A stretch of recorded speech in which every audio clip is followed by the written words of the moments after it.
नमस्कार दर्शकबिन समय चक्रको नयाँ श्रृङ्खलामा यहाँलाई हार्दिक स्वागत गर्दछु। म विक्रम श्रेष्ठ। दर्शकहरू, देश अत्यासपूर्ण तरिकाबाट आर्थिक सङ्कटमा फसिसकेको छ। एक वर्ष अघिसम्म 200 रुपैयाँ लिटरमा पाइने खानेतेल अहिले 400 रुपैयाँ लिटर पुगिसक्यो। 20 रुपैयाँमा पाइने एक मुठा सागको मूल्य 60 रुपैयाँ पुग्यो। माग अनुसार जनताको आम्दानी स्रोत बढेको भए पनि चित्त बुझाइ हुने थियो। जनताको आय स्रोत गएको 10 वर्षदेखि जस्ताको त्यस्तै छ। सत्ताको वरिपरि धुपबत्ती गर्ने र चाकडी गर्नेहरूले 2 नम्बरी धन्दा गरी कमाउ कार्यक्रम गर्ने बाहेक जनता झन झन गरिब बनिरहेका छन्। गए रातिबाट इन्धनको मूल्यमा अस्वाभाविक वृद्धि गरिएपछि मानिसहरू राज्यप्रति नै आतंकित बनेका छन्। अलि पहिलेसम्म 2 रुपैयाँ मात्रै पेट्रोलको भाउ बढायो भने पनि विद्यार्थी नेताहरू त्यसै सडकमा हुन्डरी बनेर उत्रन्थे। 2 रुपैयाँमा 1 रुपैयाँ घटाएर उपभोक्ताको समेत पहरा बन्ने गर्दथे। अहिले लिटरमै 27 रुपैयाँका दरले इन्धनको भाउ बढ्दा पनि जनताको बोली दिने चाहिँ कोही पनि भएन। महाभारतमा एकजना कुम्भकर्ण भन्ने पात्र थिए। उनी मस्त 6 महिना सुत्थे, 6 महिना उठ्थे। देशमा जस्तो सुकै सङ्कट आओस् उनलाई कुनै मतलब हुन्न थियो। अहिले नेपाल सरकार ती कुम्भकर्ण भन्दा कयौं गुणा मस्त निन्द्रामा छ। देशमा श्रीलङ्का झैं आर्थिक सङ्कटले थाल खाउँ कि भात खाउँको स्थिति पैदा भइसकेको छ। जनताले सेकेन्डमा उपयोग गर्ने पेट्रोलको भाउ लिटरकै 179 पुग्यो। डिजेल लिटरकै 192 पुग्यो। जनताको हरेक पाइलामा महँगीले धुरी छोएको छ। मासिक 40-50 हजार रुपियाँ जागिर गरेर आम्दानी गरेर घर व्यवहार चलाउँदै आएकाहरू महँगीले अत्तालिएका छन्। अझ त्यो भन्दा मुनिका विपन्न परिवारका नागरिक तरकारीमा भुटुन राख्न छाडिसके। किनकि 1 वर्ष अघि 200 रुपियाँ लिटर पर्ने तोरीको तेल अहिले 400 नाग्यो। दालको भाउ 120 बाट बढेर 300 रुपियाँ केजी पुग्यो। तर जनताको आम्दानी स्रोत झन घट्दो छ। आर्थिक कारोबार ठप्प भएर आजकल बैंकहरूमा शून्यता छाएको छ। ठेलागाडामा बेच्न राखेको सागको भाउ बढेर मुठाकै 60 रुपियाँ पुग्यो। तर गाउँबाट किसानले पठाउँदा प्रति मुठा जम्मा 10 रुपियाँ पनि पाएका छैनन्। बिचौलियाले बिचैमा लुट मचाएका छन्। उता कृषकलाई मारेका छन्, यता उपभोक्तालाई। र पनि हाम्रो कुम्भकर्ण महाराज बिउजिने छाँटकाँट छैन। महाभारतका कुम्भकर्ण त फलफुल र मिष्टान्न भोजनको सुगन्धबाट जुरुक्क उठ्थे। हाम्रो सरकार अहिले त्यो विधिबाट पनि उठ्ने अवस्थामा छैन। किनकि तिनै बिचौलिया व्यापारी र पालित पोषितहरूबाट सरकार घेरिएको छ। स्वचालित मूल्य प्रणाली कायम गरेको हुनाले अन्तर्राष्ट्रिय बजारमा बढेको हिसाबले यो बढ्यो होला भन्ने कारणले पनि सडकमा आन्दोलनहरू, यसको विरोधहरू वा विगतको जस्तो पेट्रोलियम पदार्थको मूल्य वृद्धि हुने बित्तिकै आन्दोलनहरू हुने स्थिति चाहिँ बनेको छैन। तर अब अहिले त यस्तो अचाकले भयो कि यो पेट्रोलियम पदार्थको पछिल्लो मूल्य वृद्धिको कारणले गर्दाखेरि चाहिँ अब नागरिकहरू चुप लागेर बस्न सक्ने स्थिति छैन। जनताहरू सर्वसाधारणहरू अब दैनिक जीवनयापन गर्न सक्ने स्थिति बनेन। त्यसले गर्दाखेरि यसपटकको मूल्य वृद्धि चाहिँ असाध्यै बढी भएको हुनाले मलाई सम्भवतः लाग्छ अब सबै जनताहरू यसको विरुद्धमा छन्। सबै जनताहरू यो सरकारको यो निर्णय, यो पेट्रोलियम पदार्थको मूल्य वृद्धिको विपक्षमा छन्। त्यसले गर्दाखेरि अब मलाई लाग्छ राज्यले यसबारेमा जिम्मेवारपूर्वक ढङ्गले सोचेन, गम्भीरतापूर्वक यसलाई लिएन भने एउटा कुनै न कुनै प्रकारको जनताले चाहिँ प्रतिरोध गर्ने म देख्छु। अहिले साँच्चै भन्ने हो भने इन्धनको भाउ कल्पनै गर्न नसकिने गरी बढेको छ। पेट्रोलको भाउ बढेपछि मानिसहरू निकै चिन्तित, खिन्न र आक्रोशित पनि छन्। तर ती गरिब जनताको बोली दिने कोही छैन। सरकारले त देखेन मानौ, तर प्रतिपक्ष दल भनेको जनताको पहरेदार हो। तर प्रतिपक्ष भूमिकामा रहेको दल पनि अहिले कता छ जनताले देख्न महसुस गर्न पाएका छैनन्। दिन 2 गुणा रात 4 गुणा मूल्य बढाउने कुरामा यो सरकार उद्यत भइरहेको छ। सरकारको काम भनेको व्यापार गर्ने होइन, नाफा घाटा होइन, जनतालाई राहत दिनुपर्ने हो। त्यो नगरिरहेको अवस्थामा हामीले अब हाम्रो तर्फबाट रचनात्मक हिसाबले हाम्रो आन्दोलनको उठान हामीले गर्दछौँ। आन्दोलन भन्ने बित्तिकै त्यहाँ चाहिँ रक्तपातपूर्ण अवस्था हुनैपर्छ भन्ने छैन। हामीले रचनात्मक हिसाबले आन्दोलन अगाडि बढाउँछौँ र यो मूल्य बढेको मूल्य हामी कुनै पनि हालतमा घटाएर छाड्छौँ। यो बढेको मूल्यलाई निशर्त खारेज गर्न हामीले सरकारसँग आह्वान गरिसकेका छौँ। यदि सरकारले आनाकानी गर्यो भने उसको दिनगन्ती सुरु हुन्छ। र म आम जनसमुदायलाई पनि यो अस्वाभाविक ढङ्गले बढेको मूल्य फिर्ता गराउने आन्दोलनमा स्वतस्फूर्त सहभागिता लागेको समेत जनसमुदायलाई अपिल समेत गर्न चाहन्छु नेपाली विद्यार्थीको आन्दोलनको तर्फबाट। पहिले त 2 रुपियाँ तेलको भाउ बढ्दा पनि बोली दिने विद्यार्थी सङ्गठन थियो। अहिले त नाम मात्रैको विद्यार्थी सङ्गठन भए।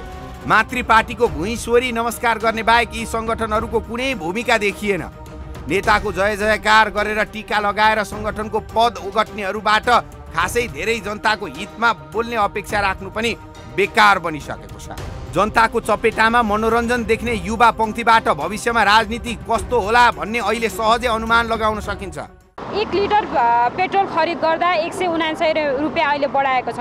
यसमा हामीलाई थोपरेको कर मात्रै कति छ भन्दा लगभग 70 रुपियाँको दरमा हामीले 1 लिटर पेट्रोल खरिद गर्दाखेरि हामीले चाहिँ तिर्नु परेको कर चाहिँ के छ भन्दाखेरि त्यो भन्सारमै चाहिँ नेपाल सरकारले यो आयल निगमको माध्यमबाट चाहिँ नेपाली जनतालाई ढाड सेक्ने तरिकाबाट करहरू जुन रूपमा उठाइरहेको छ, यसले जस्तै वातावरण कर पनि लिइरहेको छ। निरन्तर इन्धनमा भएको महँगीले जनताको आक्रोश कतै दलीय व्यवस्था विरुद्ध नै खनिने र महँगीले निम्त्याएको सङ्कट राजनीतिक परिवर्तनको कोसे ढुङ्गा बन्ने त होइन भन्ने आशंका पैदा भइसकेको छ। नत्र 2075 सालको सुरुवातमा 105 रुपियाँ रहेको पेट्रोल 3 वर्षको अवधिमा 94 रुपियाँ त मूल्य वृद्धि मात्रै भएको छ। लकडाउनको समयमा स्वात्तै घटेर 97 रुपियाँमा आइपुगेको पेट्रोल 78 सालको वैशाखमा 116 रुपियाँमा उक्लियो। त्यसपछि उकालो लागेको इन्धनको मूल्य कर कटौती बापतको 10 रुपियाँ बाहेक कहिल्यै घटेको रेकर्ड छैन। करिब 20 महिना भयो अन्तर्राष्ट्रिय बजारमा चाहिँ पेट्रोलियम पदार्थको मूल्य बढ्न थालेको। त्यसरी चाहिँ मूल्य चाहिँ बढ्न थालिएपछि नेपालमा पनि इन्डियन आयल कर्पोरेसनबाट मूल्य बढेर आउँछ। त्यसरी मूल्य बढेर आएको आधारमा नै हामीले चाहिँ नेपालमा पेट्रोलियम पदार्थको मूल्य चाहिँ हडबड गर्ने गर्दछौँ। हिजो राति पनि हामीले 12 बजे लागु हुने गरी डिजेल, पेट्रोल, मर्तेल र हवाई इन्धनमा चाहिँ मूल्य बढायौँ। त्यसरी मूल्य बढ्दाखेरि चाहिँ विद्यार्थी सङ्गठनहरू भए, उपभोक्तावादीहरू, आम सर्वसाधारण जनताहरूले पनि विरोध गर्नु स्वाभाविकै हो। यसरी मूल्य बढ्दाखेरि चाहिँ आम जनतालाई चाहिँ महँगीको मार थपिने भएको हुनाले उहाँले आन्दोलन गर्नु वास्तवमा चाहिँ सही नै हो। तर पनि नेपाल आयल निगमको चाहिँ बाध्यताको कारणले गर्दाखेरि हामीले चाहिँ मूल्य बढाएको। इन्धनको मूल्य बढ्दा जनताको चुलो र दैनिकीमा मात्रै असर गर्दैन, विकास निर्माणका ठूला आयोजनाहरू प्रत्यक्ष प्रभावित बनेका छन्। निर्माण व्यवसायीहरू योजना अघि बनाउने कि बन्द गर्ने अवस्थामा पुगेका छन्। तर सत्ता स्वादमा अल्झिएका नेतृत्वले आफ्नो भकारी भर्ने बाहेक देश र जनताको कहिल्यै चिन्ता गरेन। यदि जनमैत्री सरकार थियो भने अझै दर्जनौं शीर्षकमा असुलिरहेको कर कटौती गरिरहेको हुने थियो। सरकारले अहिले पनि आयल निगमका कर्मचारीलाई लुगा धुनका लागि साबुनदेखि पोसाक र पर्व भत्ताका नाममा करोडौं रकम स्वाहा बनाइरहेको छ। र पनि उसले आफूलाई घाटामा रहेको तथ्य देखाउन लाज मानेको छैन। कतै अचाक्ली मूल्य वृद्धि भएर सरकार असफल भएको देखाउँदै आयल निगम पनि निजी क्षेत्रलाई बुझाउने दाउमा लागेको पो हो कि भन्ने आशंका गरिएको छ। तर सहनै नसक्ने गरी बढिरहेको मूल्य वृद्धिको मारमा पनि बोल्दै नबोल्ने सरकारका कारण जनताको आक्रोश व्यवस्थामाथि नै प्रत्युत्पादक बन्ने हो कि बेलैमा ख्याल गरेको राम्रो। त्यसका लागि सरकार कुम्भकर्ण बन्न छाडोस् र जनताको अभिभावक बनोस्। वास्तवमा अहिले जनता महँगीका विरुद्ध आन्दोलन चर्काउने मनस्थितिमा पनि देखिन्न। बुवा आमाहरू मेरो छोराछोरी कहिले विदेश जाला र 2-4 पैसा कमाएर पठाउलान् भन्नेमा छन्। युवा युवतीहरू कहिले कागजपत्र पुरा गरौला र विदेश जाउला भनेर औँला भाँचिरहेका छन्। यही देशमा बस्छु अनि कमाउँछु भन्ने त उनीहरूले सोच्दा पनि सोच्दैनन्। सायद यसैको फाइदा हाम्रो दलीय व्यवस्थाका सम्भागहरूले लिइरहेका छन्।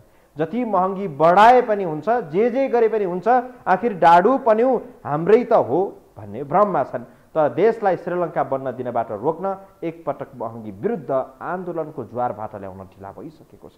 हामी बाँकी प्रसङ्ग जोड्नेछौँ दर्शकबिन ब्रेकपछि।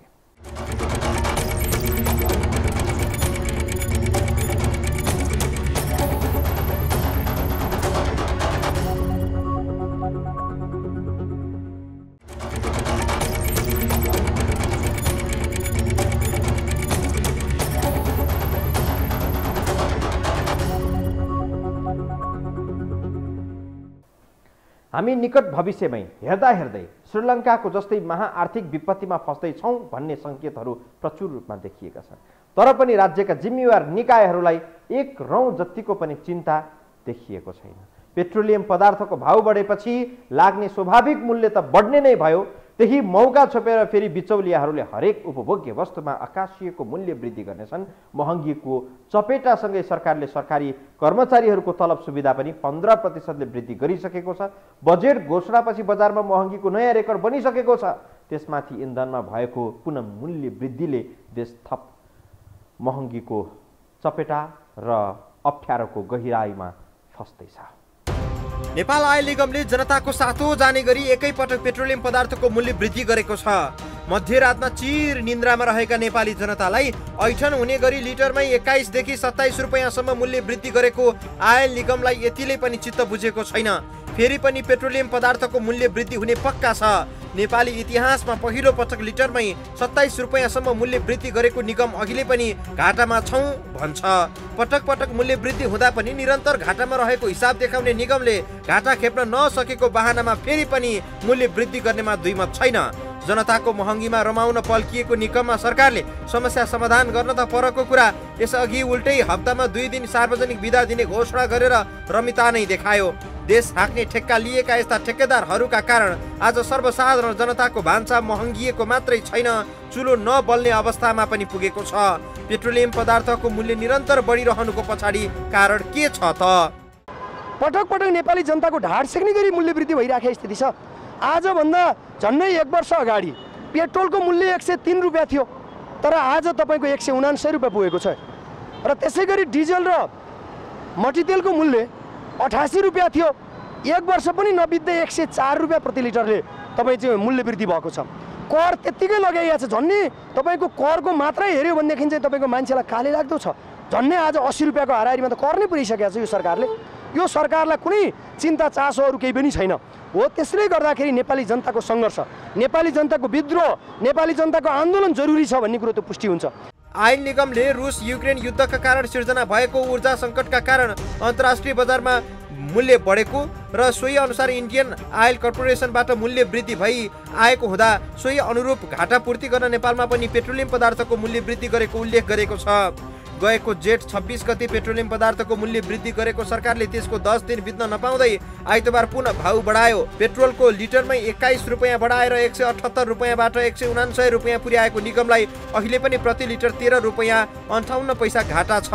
निगमले भारतीय आयल कर्पोरेसन आइओसी पछिल्लो पटक पठाएको मूल्य सूची अनुसार पेट्रोलको लागत मूल्य 212 रुपियाँ 58 पैसा र डिजेलको 205 रुपियाँ 95 पैसा लागत मूल्य रहेको जनाएको छ। पेट्रोलमा लिटरकै 21 रुपियाँ बढाएको सरकारले डिजेलमा 27 रुपियाँ बढाएको छ। डिजेलको बिक्री मूल्य अहिले प्रति लिटर 192 रुपियाँ तोकिएको छ। लिटरकै 192 रुपियाँमा बेच्दा पनि डिजेलमा 13 रुपियाँ 95 पैसा घाटा बेहोरेको निगमको विज्ञप्तिमा उल्लेख छ। निरन्तरको घाटाले टाट पल्टिएको आयल निगम मासिक 4 अर्ब 70 करोड घाटामा रहेको जनाएको छ।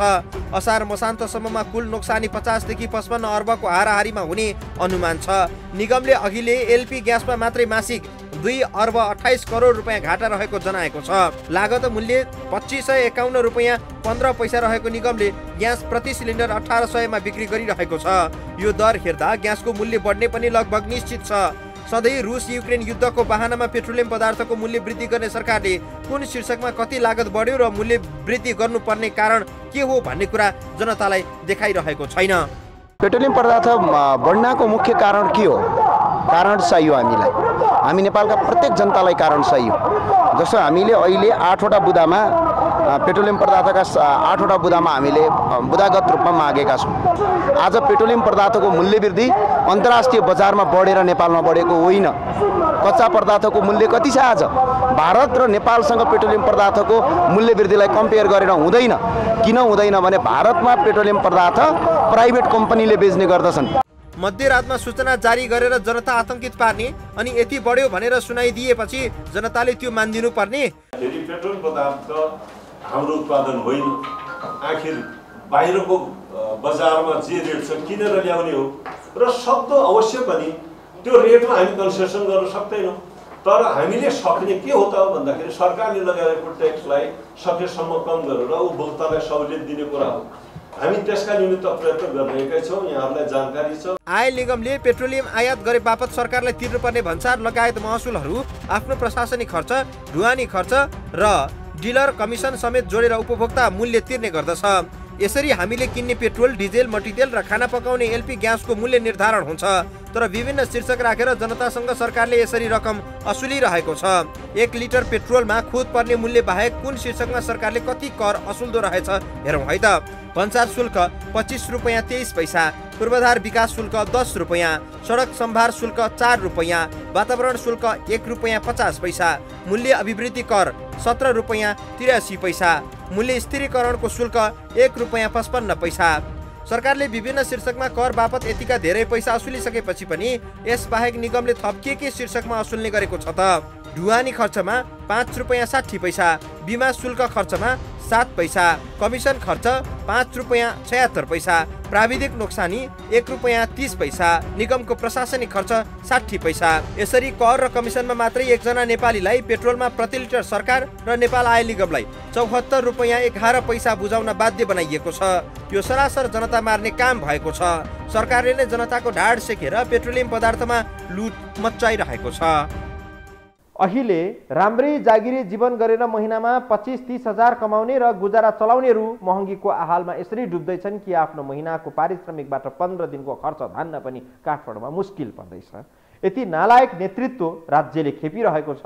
यस्तो लाग्छ हरेक निर्वाचन क्षेत्रमा अब बालेन शाह, हर्क साम्पाङ या गोपाल हमालहरूको उदय हुन जरुरी छ, नत्र यिनीहरूको मगजले जनताको पीर मार्का नदेख्ने रहेछन्। पेट्रोलियम पदार्थको मूल्य वृद्धि यस्तो बिन्दु हो जसको सोझै असर जनताको चुल्होमा पुग्छ। ढुवानीको नाममा अब हरेक उपभोग्य वस्तुको भाउ फेरि बढ्नेवाला छ। हामी बाँकी प्रसङ्ग जोड्नेछौँ ब्रेकपछि।